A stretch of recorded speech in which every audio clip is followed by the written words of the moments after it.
नमस्कार विद्यार्थी मित्रांनो, स्वागत आहे तुमचं मराठी गुरुजी या यूट्यूब चॅनलवर.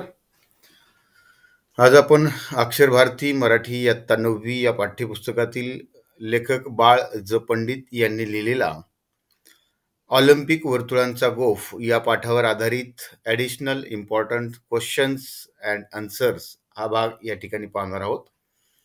तर या पाठावरती आधारित जो स्वाध्यायातले प्रश्न उत्तर आहेत ते न पाहता आपण डायरेक्ट या पाठावरती आधारित जे अतिरिक्त महत्त्वाचे प्रश्न आहेत हे प्रश्न या प्रश्नांची उत्तरं आपण या ठिकाणी पाहणार आहोत.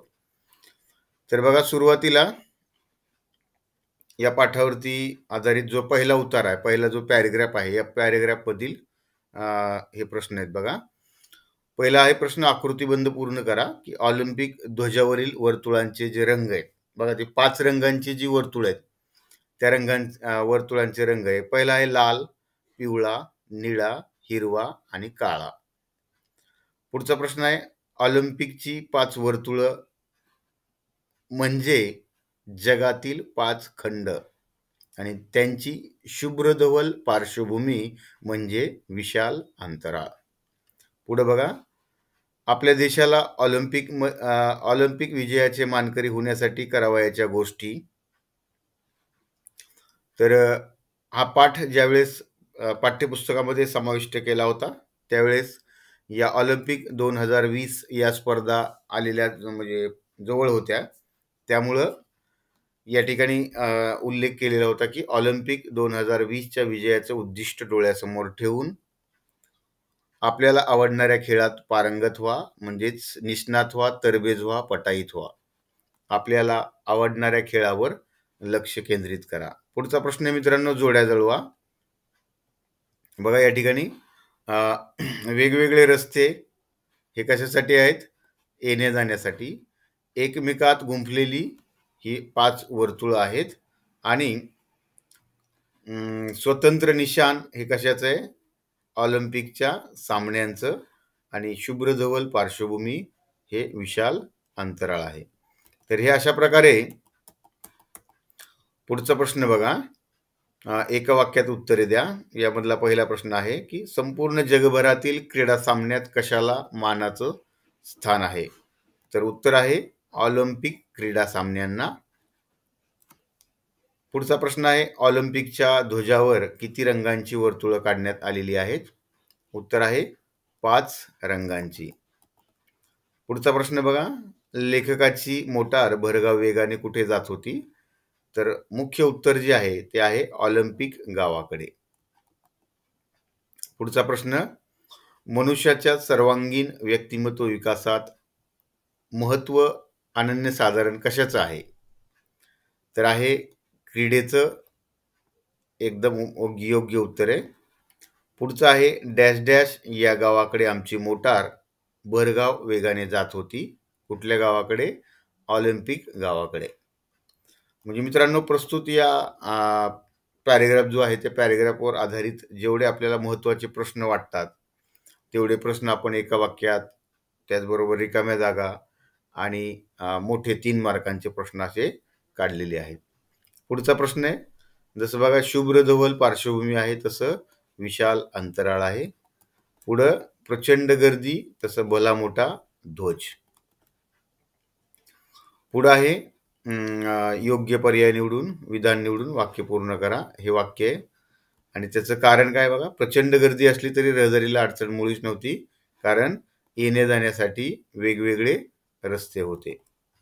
पुढं बघा, उंच स्तंभावर फडकडणारा काय होता? तर तो भला मोठा ध्वज होता. ध्वजावरील पांढऱ्या शुभ्र पार्श्वभूमीवर एकमेकात गुंफलेली काय होती? तर ती होती 5 रंगांची वर्तुळे. जगभरातील क्रीडाप्रेमींचं लक्ष वेधून घेणारे काय आहेत? तर हे सर्व स्तरावर खेळले जाणारे क्रीडा सामने. चूक की बरोबर ते लिहा. हा प्रश्न आपल्याला परीक्षेला विचारत नाहीत, पण तरी सुद्धा आपले एक आवृत्ती किंवा रिव्हिजन म्हणून हा प्रश्न आपण या ठिकाणी समाविष्ट केलेला आहे. संपूर्ण जगभरातील क्रीडा सामन्यात आशियाई क्रीडा सामन्यांना एक महत्त्वाचं स्थान आहे. तर हे वाक्य जे आहे हे वाक्य चूक आहे, कारण कुठल्या क्रीडा सामन्यांना महत्त्वाचं स्थान आहे, तर ते म्हणजे ऑलिम्पिक क्रीडा सामन्यांना. पुढचं वाक्य, ही 5 वर्तुळे म्हणजे जगातील 5 खंड. तर हे उत्तर अगदी बरोबर आहे. पुढे बघा, अचूक शब्द. आता लिंग बदला. मैत्रीण याचं लिंग आहे मित्र. पुढचा प्रश्न आहे समानार्थी शब्द. ठिकाण, स्थान, क्रीडांगण. बघा, क्रीडांगण म्हणजे काय, तर मैदान. खून. बघा, खून म्हणजे निशाण. नयन, डोळे. तर अशा प्रकारचे समानार्थी शब्दावरती आधारित आपल्याला 2 मार्कासाठी प्रश्न विचारला जातो. विरुद्धार्थी शब्द बघा, अपमान, मान. पराजय, जय. बुटका, उंच. विकेंद्रित, केंद्रित. तर अशा प्रकारचे हे या अनेकवचनी शब्द बघा. क्रीडा सामने हा अनेकवचनी शब्द आहे, याचं एक वचन होतं क्रीडा सामना. रस्ते, रस्ता. वर्तुळे, वर्तुळ. डोळे, डोळा. तर शब्दाच्या जातीवर आधारित पुढचा प्रश्न. तसे आमचे डोळे समोरील क्षितिजाकडे लागले. बघा, तर आता हे अधोरेखित 2 शब्द आहेत. पहिला आहे आमचे आणि दुसरा आहे डोळे. तर आमचे हे सर्वनाम आहे आणि डोळे हे काय आहे, नाम आहे. वाक्यातील काळ ओळखा. ऑलिम्पिक गावाकडे आमची मोटार भरधाव वेगाने जात होती. जात होती या क्रियापदावरून, होती या क्रियापदावरून हे लक्षात येतं की हा भूतकाळ आहे. बघा, काळासाठी सुद्धा आपल्याला 3 मार्काला प्रश्न विचारला जातो. आता बघा, काळ बदला. एक तर आपल्याला 2च प्रश्न येतात, म्हणजे एक तर काळ ओळखा किंवा काळ बदला. तर आता हा बदलाच आहे. बघा, येणे जाण्यासाठी वेगवेगळे रस्ते होते. तर हे भूतकाळी वाक्य, याचा वर्तमान काळ काय होतो, येणे जाण्यासाठी वेगवेगळे रस्ते आहेत. तर प्रस्तुत उत्तरावरती आधारित, स्वमतावरती आधारित प्रश्न. मित्रांनो, चॅनलला आणखी सबस्क्राईब केलं नसेल किंवा चॅनलवरती तुम्ही नवीन आलेले असाल तर कृपया चॅनलला सबस्क्राईब करा आणि कमेंट्स करून नक्की कळवा की व्हिडिओ कसा वाटला, आणि हा व्हिडिओ जास्तीत जास्त आपल्या मित्रांपर्यंत शेअर करा. तर बघा, स्वमतावरती आधारित प्रश्न की मनुष्याच्या सर्वांगीण व्यक्तिमत्व विकासात क्रीडेचे महत्त्व हे अनन्यसाधारण असते, यावर तुमचे विचार स्पष्ट करा. तर उत्तर लिहिताना काय करायचंय, उत्तर लिहिताना आपण प्रस्तावना करायची. प्रस्तावनेमध्ये आपण काय करायचंय की प्रस्तुत ऑलिम्पिक वर्तुळांचा गोफ या बाळ ज पंडित यांनी लिहिलेल्या पाठामध्ये ऑलिम्पिक सामन्यांच्या खेळाविषयीची माहिती देण्यात आलेली आहे. एवढी जरी प्रस्तावना केली तरी ती ठीक आहे. मग उत्तरामध्ये स्पष्टीकरण अशा प्रकारे करायचं आहे की क्रीडा व्यक्ती विकासाचं महत्त्वाचं साधन आहे. खेळ खेळल्याने व्यक्ती चपळ, सुदृढ व प्रवीण बनते. मैदानी खेळ जसे की क्रिकेट, बास्केटबॉल, हॉकी वा कबड्डी अशा प्रकारचे विविध खेळ खेळल्याने मनुष्याचे शरीर लवचिक बनते. लवचिक म्हणजे फ्लेक्सिबल. खेळ खेळल्याने एक प्रकारची शक्ती अंगात निर्माण होते. त्याचबरोबर व्यक्तीमध्ये वक्तशीरपणा येतो, एकतेचं महत्त्व कळतं आणि एखाद्या खेळात चांगल्या प्रकारचं प्रावीण्य किंवा कौशल्य मिळवल्यास प्रसिद्धी मिळते. खेळ खेळणं म्हणजे एक प्रकारची कसरतच असते. त्यामुळे शरीराचा नियमितपणे व्यायाम होत असतो. खेळामुळे व्यक्तीच्या शारीरिक व मानसिक क्रियांचं संतुलन राखलं जातं. म्हणून मनुष्याच्या सर्वांगीण व्यक्तिमत्व विकासात क्रीडेचं हे महत्त्व अनन्यसाधारण आहे. तर हे झालं स्पष्टीकरण. तर तुम्ही परत या उत्तराचा जो शेवट आहे तो कसा करायचा, पॅरेग्राफ बदलायचा आहे आणि खालच्या पॅरेग्राफमध्ये लिहायचं की अशा प्रकारे मानवाच्या जीवनामधील असणारं व्यक्तिमत्व विकासाच्या जडणघडणीत असणारं महत्त्व हे प्रस्तुत पाठामध्ये लेखकांनी व्यक्त केलेलं आहे. पुढच्या पॅरेग्राफवर बघा. आता हे प्रश्न आपण एका वाक्यात घेतलेत. व्हिडिओ मोठा होईल, जास्त वेळ लागेल, म्हणून आपण डायरेक्ट एका वाक्यातल्या उत्तरांकडे येऊया. ऑलिम्पिकचे ब्रीदवाक्य कशावर लिहिलेले आहे? तर बघा, ऑलिम्पिकचे ब्रीदवाक्य हे ध्वजावर लिहिलेले आहे. पुढचा प्रश्न आहे, ऑलिम्पिकच्या ब्रीदवाक्यातील ऑल्टियस म्हणजे काय? बघा, ऑलिम्पिकच्या ब्रीदवाक्यामध्ये जे सीटीएस, ऑल्टियस आणि फॉर्टियस लिहिलेलं आहे, तर त्या ऑल्टियसचा अर्थ काय? तर ऑल्टियस या शब्दाचा अर्थ आहे उच्चता. पुढे बघा, ऑलिम्पिक सामने म्हणजे कोणासाठी एक पर्वणीच असते. पर्वणी म्हणजेच एक संधी किंवा एक मोका. तर असतो क्रीडा शौकीनांसाठी. तुम्ही असे उत्तर एका शब्दांमध्ये लिहायची नाहीत, तर पूर्ण वाक्यामध्ये उत्तर लिहायचे. फक्त मी तुम्हाला या ठिकाणी मुख्य उत्तर कोणतं आहे ते दाखवतोय. आता रिकाम्या जागा भरा, यामध्ये सुद्धा तुम्ही उत्तर पूर्ण वाक्यात लिहायचे. रिकाम्या जागी कंसातला योग्य शब्द वापरायचा आहे आणि शब्दाला अंडरलाईन करायचे. बघा, प्रश्न काय आहे? या स्तंभाजवळ एक स्फूर्तिदायक डॅश डॅश सतत तेवत असते आणि उत्तर आहे मशाल. डॅश डॅश सुमारे 70 ते 80 हजार प्रेक्षक बसण्याची सोय असते. कुठं असते? बघा, पर्याय दिलेले आहेत: मैदानात, तलावाजवळ, खोल्यांमध्ये, प्रेक्षागारात. तर उत्तर आहे प्रेक्षागारात. काय ते लिहा. बघा, सीटीएस, ऑल्टियस, फॉर्टियस असा संदेश देणारा तो आहे ऑलिम्पिकचा ध्वज आणि ध्वजाजवळ सतत तेवत असणारी ती असते मशाल. पुढे प्रश्न आहे चूक की बरोबर. त्याच्यानंतर आहे बघा, सीटीएस, ऑल्टियस आणि फॉर्टियसचा अर्थ दिलेला आहे या ठिकाणी. बघा, सीटीएस गतिमानता, ऑल्टियस तेजस्विता आणि फॉर्टियस बघा, फॉर्टियस म्हणजे तेजस्विता. बघा, सीटीएस गतिमानता, ऑल्टियस उच्चता आणि फॉर्टियस तेजस्विता. ऑलिम्पिक सामन्यातील खेळाडूंची संख्या सर्व राष्ट्रातील 5 ते 6 हजार आणि स्त्री खेळाडू असतात 2000च्या आसपास. बघा, पुढचा प्रश्न आहे, या ठिकाणी लिंग बदला, पुरुष, स्त्री हा एकच शब्द आपल्याला त्या पॅरेग्राफ मध्ये भेटलेला आहे. पुढे आहे समानार्थी शब्द लिहा. बघा, कष्ट, श्रम, देश, राष्ट्र. पुढचा विरुद्धार्थी प्रश्न आहे कमी, जास्त. बघा, जास्त. अनेक वचनी शब्द बघा, खेळाडू, एक खेळाडू, अनेक खेळाडू आणि सामने अनेक वचनी शब्द आहे, एक वचनी शब्द आहे सामना.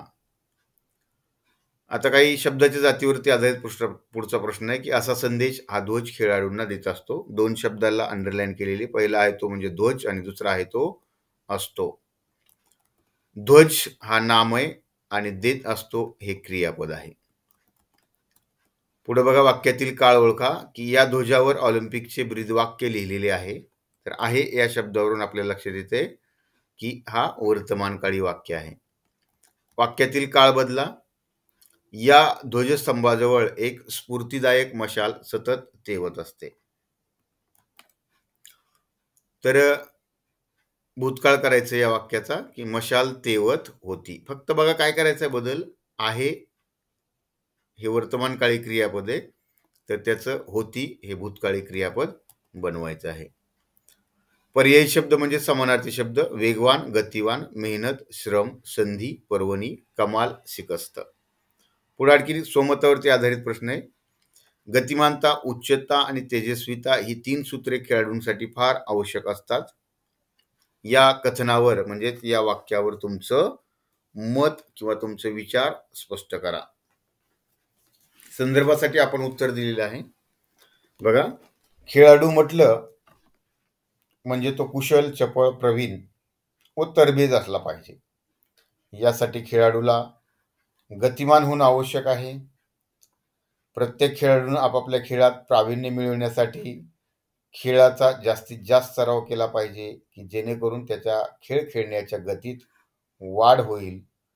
खेळाडूने आपल्या खेळात कौशल्य संपादन करण्यासाठी प्रयत्नांची शिकस्त केली पाहिजे.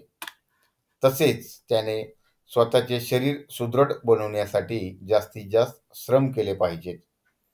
खेळाडूला नियमित व्यायाम करणे फारच गरजेचं असतं, जेणेकरून एक विशिष्ट प्रकारचं तेज त्याच्या शरीरात निर्माण होईल.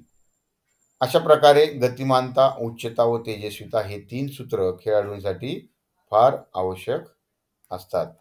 तर हे अशा प्रकारे उत्तर संदर्भासाठी तुम्हाला दिलेलं आहे. तुम्ही या ठिकाणी प्रस्तावना आणि शेवट करायचा आहे. पुढे बघा, डायरेक्ट आपण एका वाक्यातल्या प्रश्नांकडे घेऊया, कारण हे आकृतिबंध पूर्ण करायवरील प्रश्न आपण एका वाक्यामध्ये घेतलेले आहेत. प्रेक्षकांच्या श्रमपरिहारासाठी ऑलिम्पिक व्हिलेज येथे कोणती सोय करण्यात आलेली आहे? तर त्या ठिकाणी सुसज्ज अशी उपहारगृह तयार केलेली आहेत. ऑलिम्पिक व्हिलेज वसवण्याची कल्पना कोठे मांडण्यात आली? तर त्याचं उत्तर आहे मेलबोर्न येथे मांडण्यात आली. पुढचा प्रश्न आहे, ऑलिम्पिक सामने किती वर्षांनी होतात? तर दर 4 वर्षांनी ऑलिम्पिक सामने होतात. मित्रांनो, ही सदर PDF फाईल जी आहे, ही PDF फाईल तुम्ही डिस्क्रिप्शन बॉक्समधून डाउनलोड करू शकता आणि प्रस्तुत पाठाचं एक्सप्लेनेशन करणारा, म्हणजे वर्णन करणारा, स्पष्टीकरण करणारा व्हिडिओ देखील तुम्हाला यूट्यूब चॅनलवरती पाहायला मिळेल. त्या ठिकाणी जाऊन तुम्ही है ना संपूर्ण पाठाचं स्पष्टीकरण तुम्ही त्या ठिकाणी शब्दशः अगदी तेही आपल्या मातृभाषा मराठीमध्ये पाहायला मिळेल.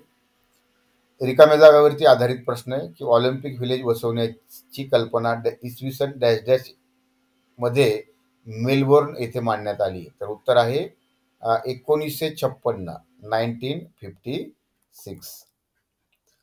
आता पुढचा प्रश्न आहे, इसवी सन पूर्व 776 मध्ये हे सामने झाल्याची पहिली नोंद डॅश डॅश देशाच्या इतिहासात सापडते. तर याचं उत्तर आहे ग्रीस देशाच्या इतिहासामध्ये सापडते. पुढचा प्रश्न आहे बघा, कोणते लिहा. इसवी सन 1956 मध्ये मेलबर्न येथे वसवण्यात आलं. काय वसवण्यात आलं? Olympic village. वरती आपण एका वाक्यातल्यासाठी जे प्रश्न विचारले होते त्याच प्रश्नामध्ये थोडासा बदल करून प्रश्न बदलून आपण या ठिकाणी पाहतोय. ऑलिव्ह वृक्षाच्या फांदीची माळ घालून गौरव करण्यात येणारे कोण होते? तर हे होते या क्रीडा स्पर्धेमध्ये यशस्वी खेळाडू. पुढचा प्रश्न आहे, चूक की बरोबर ते लिहा. ऑलिम्पिक व्हिलेज वसवण्याची कल्पना बघा 1957 मध्ये, हे उत्तर चूक आहे, कारण 1956 मध्ये ही कल्पना मांडण्यात आली आणि पूर्वी ऑलिम्पिकचे सामने 5 दिवस चालायचे. बघा, हे बरोबर उत्तर आहे. पुढे बघा,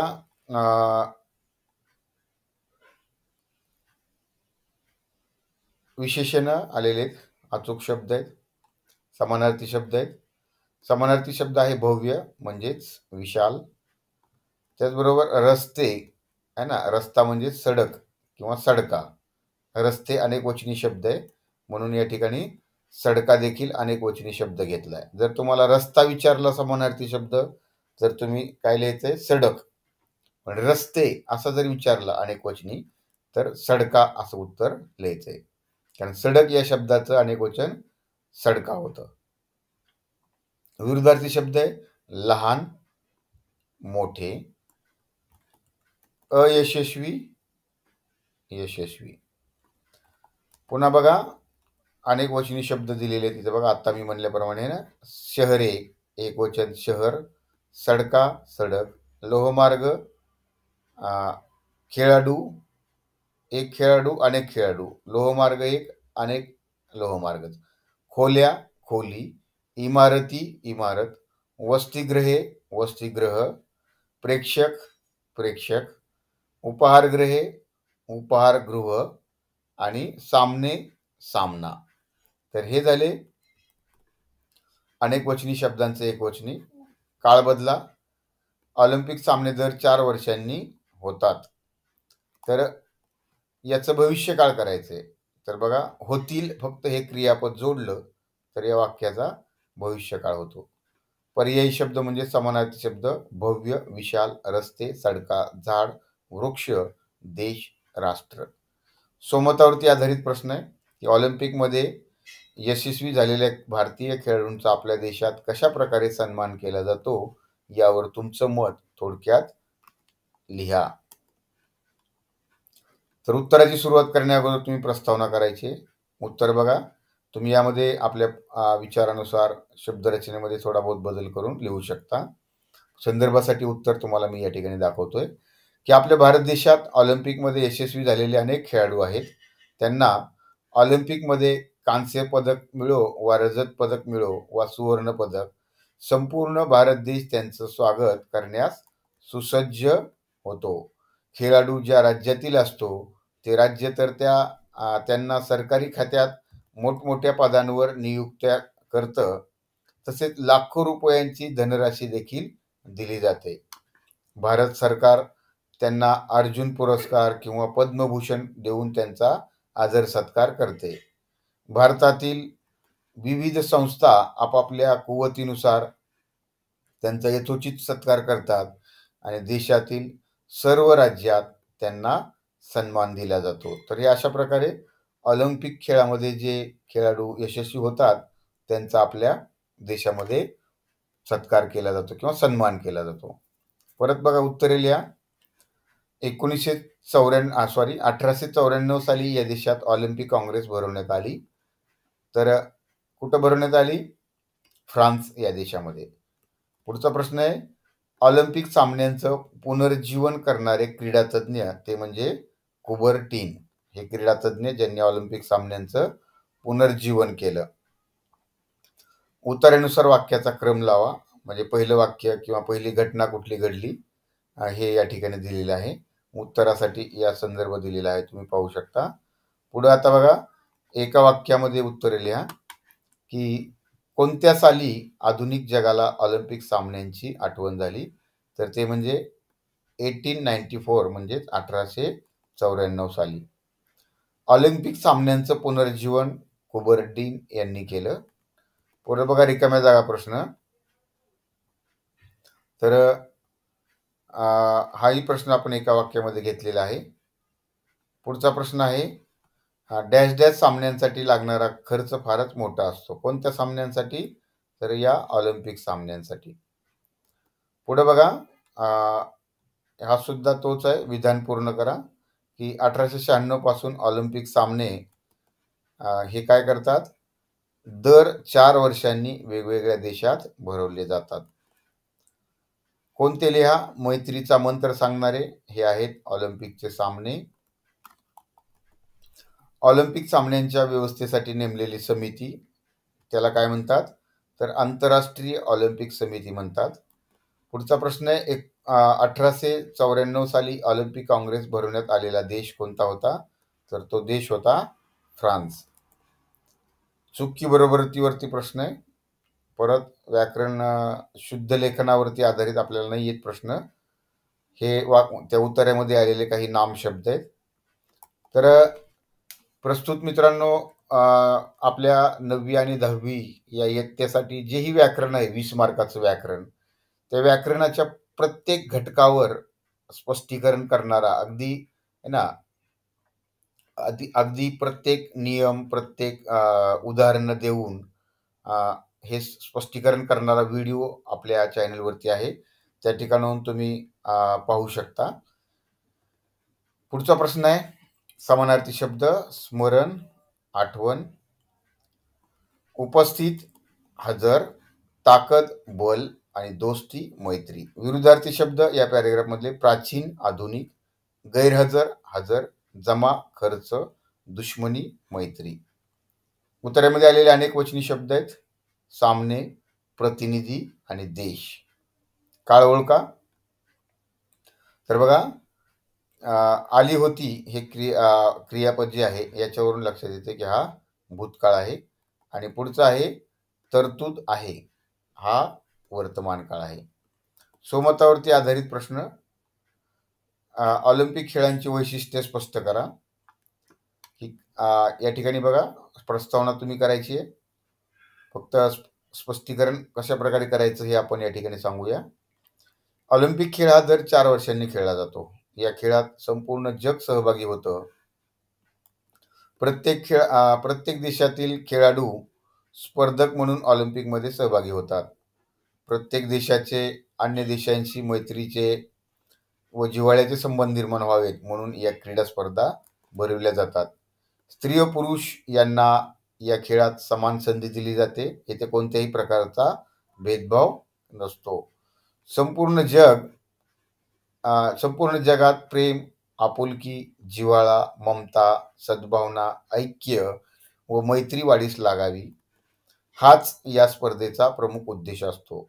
संपूर्ण विश्व हे कुटुंबच आहे, म्हणून एकमेकांशी बंधुभावाने वागलं पाहिजे, अशी ही स्पर्धा आपणास प्रेरणा देते. पुढचा प्रश्न आहे मित्रांनो, आकृतिबंध पूर्ण करा. यावर आधारित आपण एका वाक्यात एका शब्दामध्ये प्रश्न बनवलेले आहेत, त्यामुळे तेच प्रश्न आपण त्या ठिकाणी पाहूया. सर्वांना समान संधी मिळणारे क्षेत्र ते म्हणजे क्रीडा, कारण इथं कुठलाही भेदभाव नाहीये. मानवी रेल्वे इंजिन अशी ख्याती मिळालेला कोणता खेळाडू होता? तर एमिल झेटोपेक नावाचा खेळाडू होता.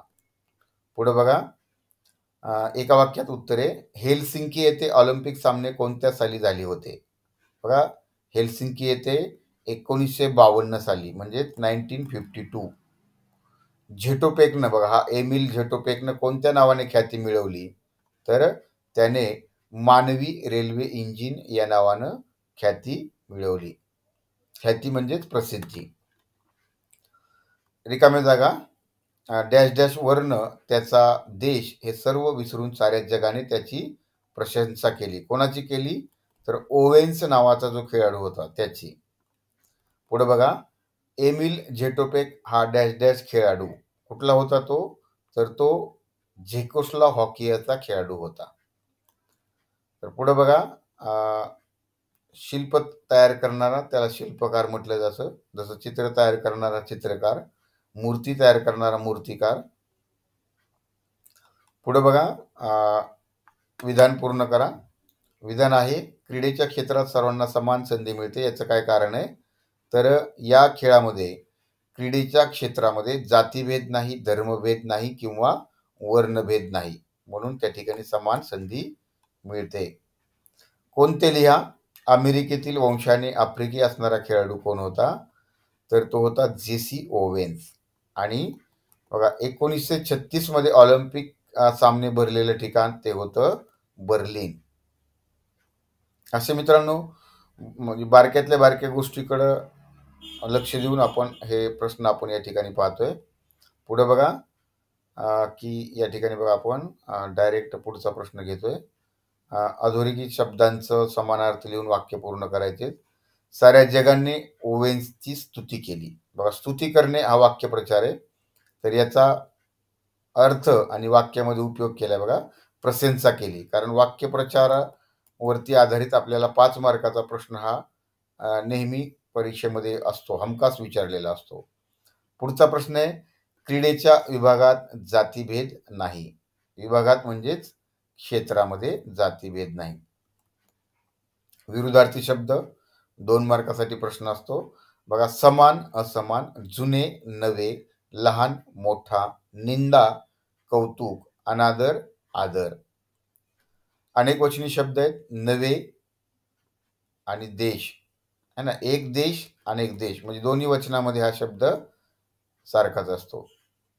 पुढचा प्रश्न आहे बघा, वाक्यप्रचार आहे. ख्याती मिळवणे, त्याचा अर्थ आहे प्रसिद्धी मिळवणे. आणि वाक्यामध्ये उपयोग केलाय बघा, सायना नेहवालने बॅडमिंटन या खेळामध्ये ख्याती मिळवली. तुम्ही तुमच्या पद्धतीनं त्या ठिकाणी वाक्यप्रचाराचा वाक्यामध्ये उपयोग करून लिहू शकता. काळ ओळखा, येथे सर्वांना समान संधी मिळते. हा आहे वर्तमान काळ. आणि पुढचं वाक्य बघा, क्रीडेच्या क्षेत्रात जातीभेद नाही, धर्मभेद नाही की वर्णभेद नाही. हा देखील वर्तमान काळ आहे, कारण चालू स्थितीबद्दल, सद्यस्थितीबद्दलचं हा वर्णन सांगणारं वाक्य, म्हणून हे वर्तमान काळी वाक्य. पर्यायी शब्द बघा, कुल म्हणजेच वंश, गुणगान, गौरव, प्रसिद्धी, ख्याती, मनुष्य, मानव. पुढचा बघा, सोमतावरती आधारित प्रश्न, ही क्रीडेच्या क्षेत्रात जातीभेद, धर्मभेद व वर्णाला थारा नसतो. सर्वांना समान संधी हेच क्रीडेचं ब्रीदवाक्य असतं. यावर तुमचं मत स्पष्ट करा. बघा उत्तर, बघा, क्रीडा सर्वांसाठी मुक्त असते. क्रीडेचे सर्वांना स्वातंत्र्य असते. तेथे जातीभेद, धर्मभेद व वर्णभेदाला मुळीच स्थान नसतं. सर्वांना समान संधी उपलब्ध करून देणे हेच क्रीडेचं ब्रीदवाक्य असतं. प्रत्येक खेळाडू हा आपापल्या क्षमतेनुसार, कुवतीनुसार खेळात पारंगत होत असतो. आणि बघा या ठिकाणी अशा प्रकारचं हे संदर्भासाठी आपण उत्तर दिलेलं आहे. तुम्ही PDF फाईल डाउनलोड करून व्यवस्थितरित्या पाहू शकता. बघा त्याच्यामध्ये वाक्यरचनेमध्ये, शब्दांमध्ये तुम्ही कमी जास्त बदल करू शकता. फक्त संदर्भ है ना, म्हणून आपण हे या ठिकाणी उत्तर दिलेलं आहे. बघा पुढचा प्रश्न आहे. या ठिकाणी एका वाक्यात वर घेतलेले आहेत आपण. तर आबेबे बिकिला हा खेळाडू कुठला होता? तर आबेबे बिकिला हा आफ्रिकेमध्ये असणाऱ्या इथिओपियाचा खेळाडू होता. पुढचा प्रश्न आहे. ध्वजावरील 5 वर्तुळे जगाला कोणता संदेश देतात? तर ते म्हणजे विश्वबंधुताचा व समतेचा संदेश देतात. समता म्हणजे समानता आणि विश्वबंधुत्व म्हणजे वसुधैव कुटुंबकम. हे विश्वच म्हणजे विश्वातील सगळे लोक आपले हे बंधू आहेत. पुढचा प्रश्न रिकाम्या जागी भरा. डॅश डॅश या स्त्री खेळाडूने तर 1948 साली ऑलिम्पिकचं मैदान दणादून सोडलं. तर ही खेळाडू कोण होती? तर ही होती फॅनी बेकर्स. बघा पुढचा प्रश्न आहे. भारताने डॅश डॅश स्पर्धेत अनेक वर्ष अजिंक्यपद टिकवलं. तर ते म्हणजे कोणत्या खेळामध्ये? हॉकीच्या खेळामध्ये मेजर ध्यानचंद यांच्या नेतृत्वाखाली. आबेबे बिकिला याने लांब पल्ल्याची शर्यत, त्याचबरोबर फॅनी बॅकर्स नावाचा जो खेळाडू होता त्याने काय केलेलं आहे? 100 व 200 मीटर पर्यंत शर्यत जिंकलेली आहे. पुढे बघा, प्रयत्नवादाचा संदेश देणारा जो ध्वज आहे आणि क्षुद्र विचारांचा अहंकार घालवणारी ती म्हणजे ज्योत आहे. पुढे बघा, पुढचा प्रश्न आहे. योग्य पर्याय निवडून विधान पूर्ण करा. या ठिकाणी हा प्रश्न आहे आणि त्यासाठी बघा उत्तर आहे कुठलं? बघा, समतेचा व विश्वबंधुत्वाचा संदेश जगाला देत असतात. पुढचा प्रश्न आहे. कोणते लिहा. अनवाणी पायाने लांब पल्ल्याची शर्यत जिंकणारा, तर तो होता आबेबे बिकिला. आणि सुप्रसिद्ध एक भारतीय खेळाडू आहेत ज्यांचं मी आत्ताच तुम्हाला नाव सांगितलं, ते म्हणजे मेजर ध्यानचंद. बघा आकृतिबंध पूर्ण करा. यावरती आधारित पुढे प्रश्न आहेत की त्या ध्वजावरील 5 खंडांची 6 वर्तुळे विश्व बंधुत्वाचा संदेश जगाला देतात. तर हे वाक्य चूक आहे, कारण त्या बघा किती वर्तुळे आहेत त्या ठिकाणी? 6 नव्हे तर 5 वर्तुळे आहेत. आबेबे बिकिला हा आशियातील खेळाडू होता, हेही वाक्य चुकीचं आहे. पुढे बघा, समानार्थी शब्द क्रीडांगण, मैदान, निरोप, संदेश, झेंडा, ध्वज, क्रीडापटू, खेळाडू. विरुद्धार्थी शब्द हाताने, पायाने, उजेड, अंधकार, कुप्रसिद्ध, सुप्रसिद्ध. अनेक वचनी शब्द आहेत बघा. वर्षे, वर्ष, त्याचं बघा एक वचन सांगतो मी तुम्हाला. खेळाडू, एक खेळाडू, अनेक खेळाडू, दोन्ही वचनामध्ये हा शब्द सारखाच येतो. वर्तुळे अनेक वचनी शब्द आहे, एक वचनी होतो वर्तुळ. बघा वाक्याचा काळ ओळखायचा आहे की नाचले होते, नाचत होते. होते या शब्द क्रियापदावरून लक्षात येते की हे भूतकाळी वाक्य आहे. तर आता बघा मित्रांनो, शेवटचा प्रश्न आहे हा. ऑलिम्पिक वर्तुळांचा गोफ यातून तुम्हाला कोणती प्रेरणा मिळते? म्हणजे या पाठामधून तुम्हाला मिळालेली प्रेरणा स्पष्ट करा. 5 वर्तुळे एकमेकात गुंफून त्यांचा गोफ बनवून ती ऑलिम्पिकच्या ध्वजावर रेखाटली आहेत. ही 5 वर्तुळे जगातील 5 खंडांचे प्रतीक आहेत. जणू हे 5 खंड एकमेकांशी मैत्रीने, प्रेमाने जुळले गेलेले आहेत असे या गोफातून दिसून येते. ही वर्तुळे जणू आपणास समतेचा, ऐक्याचा व विश्वबंधुत्वाचा संदेश देतात आणि जगातील सर्व लोकांशी प्रेमाने, समतेने आणि सद्भावनेने व आपुलकीने वागण्यास शिकवितात. संपूर्ण विश्व हे आपले कुटुंबच आहे असे जणू आपणास सांगतात आणि या 5 वर्तुळांच्या जवळच तेवत असणारी ज्योत आपल्या हृदयातून क्षुद्र विचारांचा अंधकार मिटविण्यास स्वयंसिद्ध असते. तर अशा प्रकारे मित्रांनो, हा पाठावरती आधारित अतिरिक्त महत्त्वाचे प्रश्न हा भाग या ठिकाणी संपलेला आहे. मित्रांनो, चॅनलला सबस्क्राईब केलं नसेल तर कृपया सबस्क्राईब करा, लाईक करा आणि आपल्या मित्रांना व्हिडिओ शेअर करा. धन्यवाद.